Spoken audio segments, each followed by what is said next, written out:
വിവാദമായ നീറ്റ് പരീക്ഷ ചോദ്യപേപ്പർ ചോർച്ചയിൽ തങ്ങൾക്ക് വീഴ്ച സംഭവിച്ചതായി NTA എന്ന നാഷണൽ ടെസ്റ്റിംഗ് ഏജൻസി സമ്മതിച്ചിരിക്കുന്നു. പാർലമെന്ററി കാര്യ സമിതിക്ക് മുന്നിലാണ് NTA അധികൃതർ പരീക്ഷാ നടത്തിപ്പിലെ പാകപ്പിഴകൾ തുറന്നു സമ്മതിച്ചത്. NTA ഡയറക്ടർ, NTA ചെയർപേഴ്സൺ, ഉന്നത വിദ്യാഭ്യാസ മന്ത്രാലയം സെക്രട്ടറി ഉൾപ്പെടെയുള്ളവരെ പാർലമെന്ററി സമിതി വിളിച്ചു വരുത്തിയിരുന്നു. ചോദ്യപേപ്പർ ചോർച്ചയുമായി ബന്ധപ്പെട്ട് പരീക്ഷാ നടത്തിപ്പ് ചുമതലയുണ്ടായിരുന്ന NTA വിദഗ്ധ സമിതിയിലെ 2 പ്രമുഖ അധ്യാപകരെ CBI അറസ്റ്റ് ചെയ്തിട്ടുണ്ട്. ചോദ്യപേപ്പർ തയ്യാറാക്കാനും പരീക്ഷാ നടത്തിപ്പിനും NTA ചുമതലപ്പെടുത്തിയ ഈ ഉദ്യോഗസ്ഥരാണ് ഗൂഢാലോചനയുടെ മുഖ്യ സൂത്രധാരന്മാരെന്ന് CBI പറയുന്നു. നീറ്റ് പരീക്ഷ റദ്ദാക്കിയതുമായി ബന്ധപ്പെട്ട് ഇതിനകം 4 വിദ്യാർത്ഥികളാണ് ആത്മഹത്യ ചെയ്തത്. ആർത്തി മൂത്ത് വരും തലമുറയുടെ നല്ല ഭാവിയെ ഒറ്റുകൊടുക്കുന്ന പരീക്ഷാ ചോർത്തൽ മാഫിയയുടെ പിടിയിൽ തന്നെയാണ് ഇത്തരം ദേശീയ പരീക്ഷാ നടത്തിപ്പുകൾ എന്ന് ഈ സംഭവം തെളിയിക്കുന്നു. രാജ്യത്തെ പ്രവേശന പരീക്ഷാ മേഖലയുടെ കച്ചവടവൽക്കരണമാണ് ഇന്നത്തെ സ്പോട്ട്ലൈറ്റ് വിഷയമാക്കുന്നത്. ചോദ്യപേപ്പർ കച്ചവട മാഫിയയ്ക്ക് ആര് കടിഞ്ഞാണിടും? നീറ്റ് ചോദ്യപേപ്പർ ചോർച്ചയിൽ വീഴ്ച സംബന്ധിച്ച നാഷണൽ ടെസ്റ്റിംഗ് ഏജൻസിയോട് കൂടുതൽ വിശദാംശങ്ങൾ സമർപ്പിക്കാൻ പാർലമെന്ററി സമിതി ആവശ്യപ്പെട്ടിട്ടുണ്ട്. NTA ഡയറക്ടർ, NTA ചെയർപേഴ്സൺ, ഉന്നത വിദ്യാഭ്യാസ മന്ത്രാലയം സെക്രട്ടറി ഉൾപ്പെടെയുള്ളവരെ സമിതി വിളിച്ചു വരുത്തിയിരുന്നു. വിദ്യാർത്ഥികൾ ഉൾപ്പെടെയുള്ളവരുടെ ജനരോഷത്തെ തുടർന്നാണ് കോൺഗ്രസ് MP ദിഗ്വിജയ് സിംഗ് അധ്യക്ഷനായ സമിതി NTA ഉദ്യോഗസ്ഥരോട് ഹാജരാകാൻ നിർദ്ദേശം നൽകിയത്. ചോദ്യപേപ്പർ ചോർന്നതിനെ തുടർന്ന് മെയ് 3 നടന്ന നീറ്റ് UG പരീക്ഷ NTA റദ്ദാക്കിയിരുന്നു.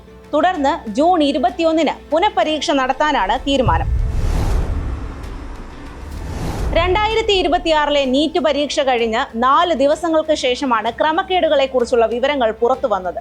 ആരോപണം അന്വേഷിച്ച രാജസ്ഥാൻ പോലീസിന്റെ സ്പെഷ്യൽ ഓപ്പറേഷൻസ് ഗ്രൂപ്പ് പരീക്ഷയ്ക്ക് മുൻപ് പ്രചരിച്ച ഒരു ചോദ്യപേപ്പറിൽ നിന്നുള്ള 120 ചോദ്യങ്ങൾ യഥാർത്ഥ ചോദ്യപേപ്പറിലും വന്നതായാണ് കണ്ടെത്തിയത്.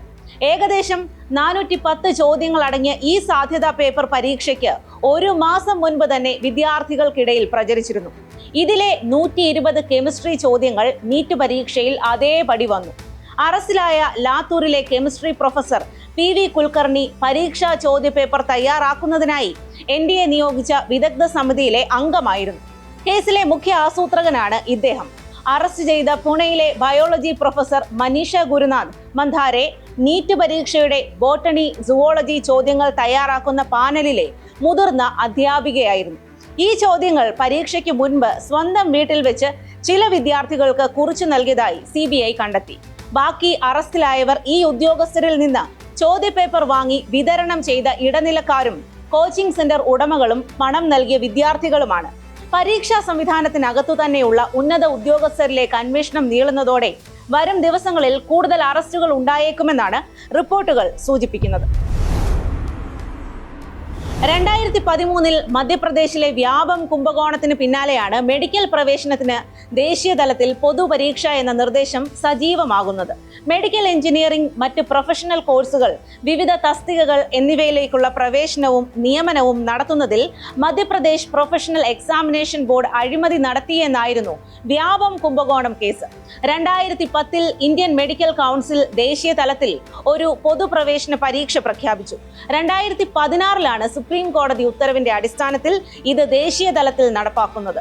2015 നടന്ന all India pre medical, pre dental പ്രവേശന പരീക്ഷയിൽ വ്യാപക ക്രമക്കേട് നടന്നതോടെ പരീക്ഷ റദ്ദാക്കിയിരുന്നു. ഇതിനു പിന്നാലെ വിഷയം സുപ്രീം കോടതിയിലെത്തിയ ഘട്ടത്തിലാണ് പരീക്ഷ ദേശീയ തലത്തിൽ നടപ്പാക്കാൻ ഉത്തരവുണ്ടാകുന്നത്. CBSE ആയിരുന്നു അന്ന് പരീക്ഷ നടത്തിയിരുന്നതെങ്കിൽ 2017 മുതൽ ദേശീയ പരീക്ഷാ ഏജൻസി ഇതിന്റെ ചുമതലയിലെത്തി. നീറ്റ് പരീക്ഷയുടെ തുടക്കം ഇങ്ങനെയാണ്. ദേശീയ തലത്തിൽ നടത്തുന്ന അതിനിർണായക പരീക്ഷകളിൽ ഏറ്റവും അധികം വിദ്യാർത്ഥികൾ എഴുതുന്നത് നീറ്റ് പരീക്ഷയാണ്. മെഡിക്കൽ പ്രോഗ്രാമിന് അഡ്മിഷൻ കിട്ടുന്നതിന് വേണ്ടിയുള്ള രക്ഷകർത്താക്കളുടെയും വിദ്യാർത്ഥികളുടെയും അതിയായ ആഗ്രഹത്തിൽ നിന്നാണ് എൻട്രൻസ് കോച്ചിംഗ് എന്ന വലിയ വിപണി തന്നെ ഉടലെടുക്കുന്നത്. ഇതോടൊപ്പം തന്നെ ചോദ്യങ്ങളുടെ മോഷണം, പരീക്ഷ എഴുതാനുള്ള ആൾമാറാട്ടം എന്നിങ്ങനെ ഏതു രീതിയിലും പരീക്ഷ ജയിക്കുന്നതിന് കൂട്ടുപിടിക്കാവുന്ന ഒരു വലിയ മാഫിയ കൂടി വളർന്നു വന്നിട്ടുണ്ട്. പ്രവേശന പരീക്ഷകളിൽ ക്രമക്കേട് തടയാൻ public examinations prevention of unfair means 2024 എന്ന ചട്ടം രാജ്യത്ത് നിലവിലുണ്ട്. എൻട്രൻസ് പരീക്ഷ അടക്കമുള്ളവയുമായി ബന്ധപ്പെട്ട കുറ്റകൃത്യങ്ങൾക്ക് 10 വർഷം കഠിന തടവും 1 കോടി രൂപ വരെ പിഴയും നിയമം അനുശാസിക്കുന്നുമുണ്ട്. പക്ഷേ അതുകൊണ്ടൊന്നും എൻട്രൻസ് പരീക്ഷയുമായി ബന്ധപ്പെട്ട കുറ്റകൃത്യങ്ങൾ അവസാനിക്കുമെന്ന് തോന്നുന്നില്ല. രാജ്യത്തെ പ്രവേശന പരീക്ഷാ ഇൻഡസ്ട്രി ഏതാണ്ട് 53,000 കോടി രൂപയുടേതാണ്. ഇതിൽ JEE, നീറ്റ് പ്രവേശന പരീക്ഷ എന്നിവയാണ് മുന്നിൽ നിൽക്കുന്നത്.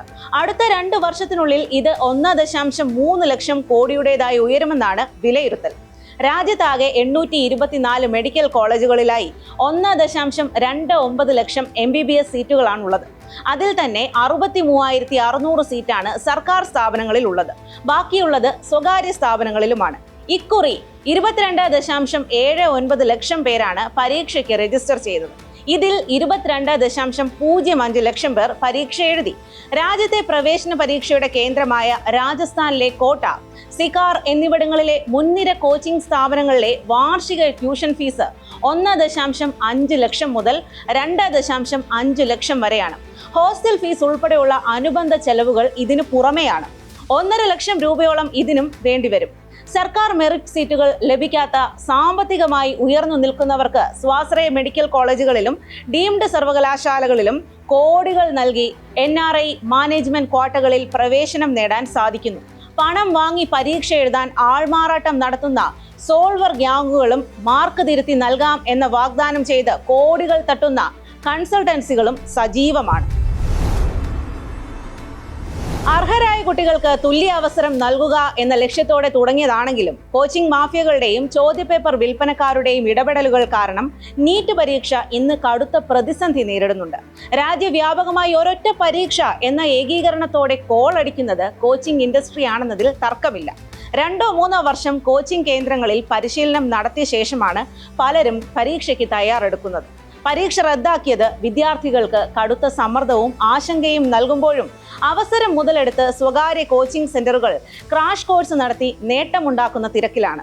ലക്ഷക്കണക്കിന് രൂപ ഫീസ് നൽകാൻ കഴിയുന്ന പണക്കാരായ വിദ്യാർത്ഥികൾക്ക് മികച്ച പരിശീലനം ലഭിക്കുമ്പോൾ സാമ്പത്തികമായി പിന്നോക്കം നിൽക്കുന്ന ഗ്രാമീണ മേഖലയിലെ മിടുക്കരായ കുട്ടികൾക്ക് ഇത് വലിയ തിരിച്ചടിയാകുന്നു. അതിനാൽ ഈ പ്രശ്നങ്ങൾക്ക് കൂടിയാണ് അധികൃതർ പരിഹാരം കാണേണ്ടതെന്ന് അക്കാദമിക് രംഗത്തെ വിദഗ്ധർ ചൂണ്ടിക്കാട്ടുന്നു. പരീക്ഷയുടെ സുരക്ഷിതമായ ഏകോപനത്തിൽ നാഷണൽ ടെസ്റ്റിംഗ് ഏജൻസിക്കുണ്ടായ വീഴ്ച ബാധിക്കുന്നത് 24 ലക്ഷത്തിലധികം വിദ്യാർത്ഥികളെയും അവരുടെ രക്ഷകർത്താക്കളെയുമാണ്. പിഴവുകൾ തുടർക്കഥകളാകുമ്പോൾ ഇതിനുള്ള ആദ്യത്തെ പ്രതിരോധം ഉണ്ടാവേണ്ടത് നമ്മുടെ രക്ഷകർത്താക്കളുടെ കാഴ്ചപ്പാടുകളിൽ നിന്നു തന്നെയാണ്. എന്തു വില കൊടുത്തും വാങ്ങാൻ ആളുണ്ട് എന്ന് വരുമ്പോഴാണ് ഇത്തരത്തിലുള്ള മാഫിയകൾ പ്രവർത്തന സജ്ജമാവുന്നത്.